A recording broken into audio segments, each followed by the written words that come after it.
जेवण बनवायचं होतं लहानपणापासून कारण सोबत आहे का? मला भरपूर भूक लागलेली होती.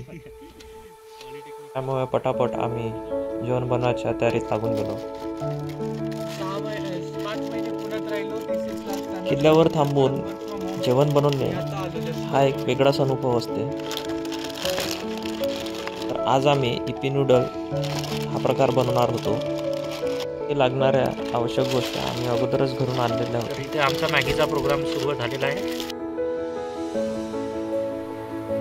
आजूबाजूलाच बघितले तर आम्हाला लाकडं इझिली मिळून गेले. लाकडे थोडे ओले असल्यामुळं चढायला त्रास चालला होता.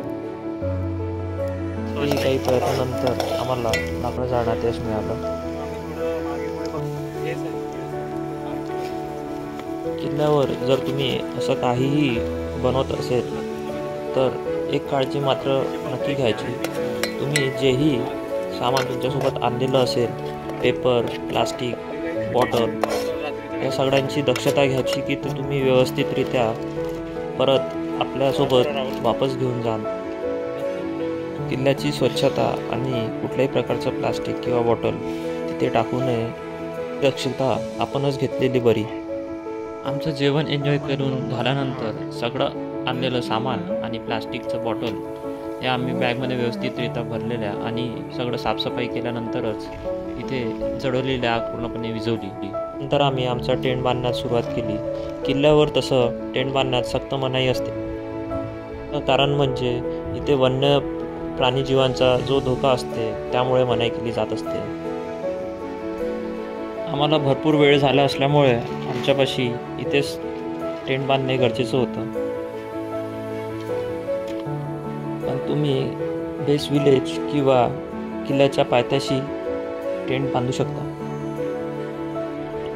रात्रीला आम्हाला काही प्रॉब्लेम झालेला नाही आणि सकाळी तुम्ही बघू शकता हे दृश्य.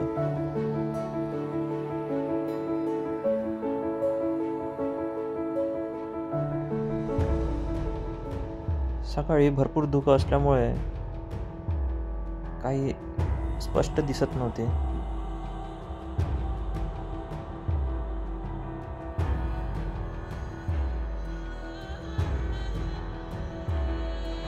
राजमाचीच्या असणाऱ्या 2 बालेकिल्ल्यांपैकी सर्वात उंच असा बालेकिल्ला म्हणजे श्रीवर्धन बालेकिल्ला. आता जो तुम्ही बघत आहे हा श्रीवर्धन बालेकिल्ला. बालेकिल्ल्याच्या परिसरात अत्यंत विकट अशा पायवाटा, ठिकठिकाणी पाण्याची टाकी, धान्य ठेवण्याची कोठारी हे सगळं तुम्हाला बघायला मिळेल. गडाच्या उत्तरेस व दक्षिणेस दुहेरी बाजूस तटबंदी आहे आणि जे बुरुज तुम्हाला दिसत आहे त्याला चिलखती बुरुज असं म्हणतात. गडाच्या माथावरून तुम्हाला लोहगड, तुंग, मोरगिरी, कोरीगड, धनगड, ढाक, माथेरान, खंडाळा हा परिसर दिसतो. श्रीवर्धन या बालेकिल्ल्यावर ठिकठिकाणी पाण्याचे हौद आणि टाकी तुम्हाला दिसून येईल. माथ्यावरील बुरुजावर ध्वजस्तंभ तसेच काही वस्तूंचे अवशेष आहे. किल्ल्याला एक्सप्लोर करताना सोबत भेटलेले काही मित्रमंडळींचा ग्रुप.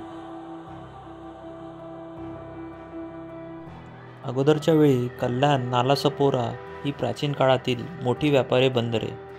या बंदरांपासून बोरघाट मार्गे पुण्याकडे जाणारा मार्ग हा पुरातन व्यापारी मार्ग. जसा नाणेघाट तसा बोरघाट. त्यामुळे या मार्गावरूनही मोठ्या प्रमाणात वाहतूक चालत असे. या व्यापारी मार्गांचे नियंत्रण करण्यासाठी शिवाय जकात वसुलीसाठी कोकण आणि घाटांचा वेशीवर असणाऱ्या काही किल्ल्यांचा उपयोग केला जात असे. यापैकी सर्वात प्रमुख किल्ला म्हणजेच राजमाची किल्ला. या कारणामुळे किल्ला म्हणजे लष्करी दृष्ट्या एक प्रमुख ठाण. आता सध्या आपण जे बघतोय हे चिलखती बुरुजच्या खालून असलेला एक मार्ग होईल. तुमच्या डावीकडेच तुम्ही बघितलं तर तुम्हाला कातळधार हा धबधबा बघायला मिळेल. आता सध्या आपण किल्ल्याला एक्सप्लोर करत आहोत.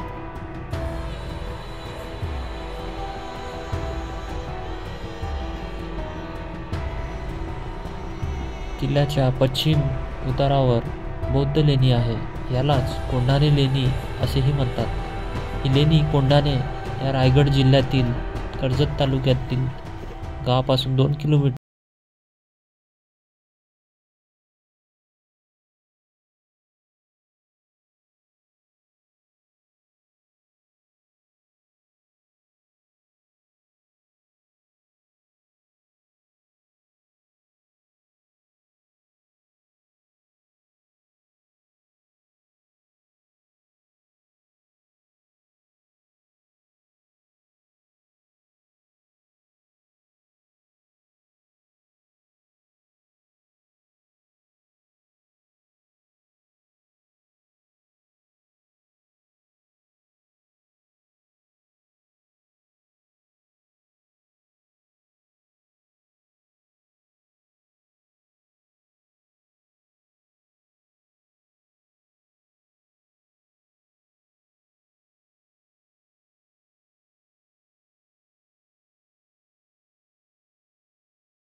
या किल्ल्यावरून तुम्हाला कर्नाळा, प्रबळगड, विशाळगड, ढाक, नागफणीचे टोक हा सर्व परिसर दिसतो.